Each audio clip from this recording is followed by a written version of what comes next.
কিন্তু এইটার ভাগ্য তো হয়ে গেছে, এই অর্ডিন্যান্স অনুসারে তো গণভোট অনুষ্ঠিত হয়ে গেছে।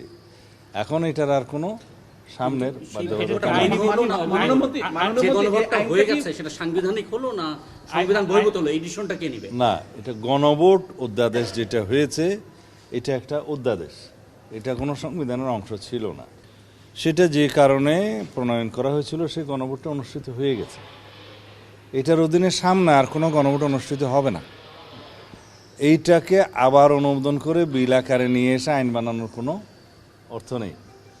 কিন্তু এই গণভোট অধ্যাদেশটা যেভাবে ব্যবহৃত হয়েছে সেটাকে আমরা এইভাবেই উত্থাপন করেছি সংসদে, যে 93 আর্টিকেলের বলে যেটা অর্ডিন্যান্স হয়েছে সেগুলো সংসদ অধিবেশন বসার দিনে আমরা এটা উত্থাপন করেছি।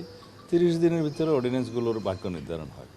কিন্তু এইটার ভাগ্য তো হয়ে গেছে, এই অর্ডিন্যান্স অনুসারে তো গণভোট অনুষ্ঠিত হয়ে গেছে। এখন এটার আর কোনো সামনের বাধ্যবাধকতা নেই।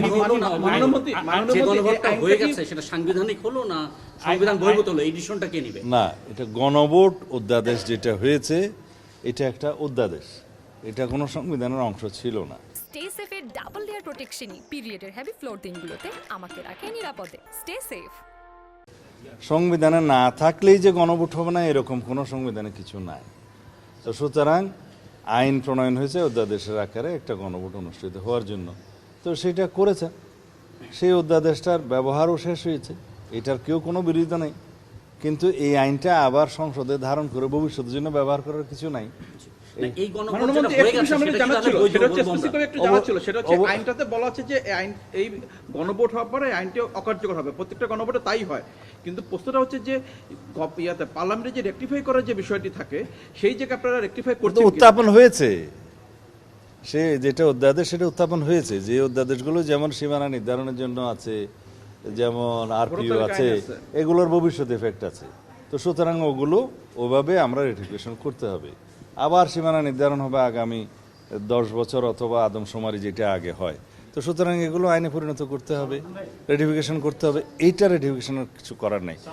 মানে গণভোটে এটা রেটিফিকেশন হচ্ছে না, হয়তো পরবর্তী অধিবেশনের জন্য প্লেস করা হইতে পারে।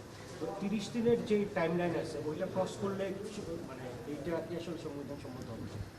এটা কিভাবে আসবে? 30 দিনের ভিতরে যে সমস্ত বিলগুলো অর্ডিন্যান্সগুলো আনায়ন করা সম্ভব হবে না সেগুলো অটোমেটিক ল্যাপস হয়ে যাবে।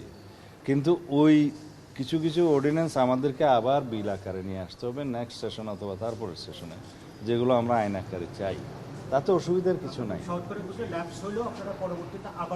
হ্যাঁ, সেরকম অনেকগুলো বিল আমাদেরকে পরে আনতে হবে, কারণ এই 12 দিনের ভিতরে আসলে এটা সম্ভবও হবে না সবগুলো বিল আনতে পারে। যে গণভোটটা হয়ে গেল সেটা কি আপনারা বৈধ বলছেন বা বৈধ বলা যাবে? গণভোট যে অধ্যাদেশের অধীনে গণভোট হয়েছে সেটা নিয়ে আমরা আলাপ আলোচনা করব। এখন সেটা বিল আকারে উত্থাপন হবে, তারপরে উত্থাপনের পরে একটা আলোচনা হবে, সেটা তো একটা বিষয়। কিন্তু এই গণভোটের অধ্যাদেশটা পার্লামেন্টে আমরা উত্থাপন করেছি, 93 বাধ্যবাধকতা আছে, বাধ্যবাধকতা এটা এখানে শেষ। এইটার সাথে অন্য কিছুর আর কোনো অসুবিধা নেই, এটা ব্যবহার হয়ে গেছে। ধন্যবাদ।